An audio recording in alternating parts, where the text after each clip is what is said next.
Dnes to bude sexy. Ako podklad pod očné tieň použijeme korektor, podkladovú bázu a púder. Na celé viečko použijeme očný tieň Sandcastle.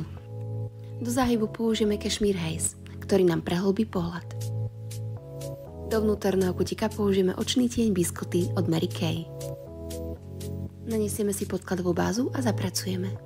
Následne si vytvoríme krásnu kontúru tváre s pomocou dual tyčiniek od Mary Kay, vďaka čomu môže pôsobiť naša pleť oveľa štíhlejšie. Všetko zafixujeme s hodvábnym púdrom a teraz je rad na linku. Neponáhľame sa, malé kroky, krátke ťahy a takto si vytvoríte krásnu linku s našou vodeodolnou tekutou očnou linkou.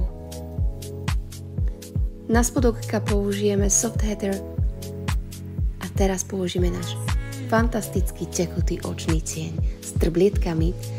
Táto linka sa robí absolútne jednoducho. Opäť malé kroky a pokladáme to na čiernu linku. Táto linka veľmi rýchlo zaschne, takže budete s tým spokojná a budete mať nádherný pohľad. Ak milujete mega look vašich rias, tak táto riasenka vám nesmie chýbať vo vašej výbave. Intensity. Pomocou licenky a rozjasňovaču si vytvoríme mladistvý vzhľad a sexy look s našou trblietavou novinkou máme hotový. Dámy, užite si tento výnimočný make-up a zbierajte s ním tie najkrajšie zážitky.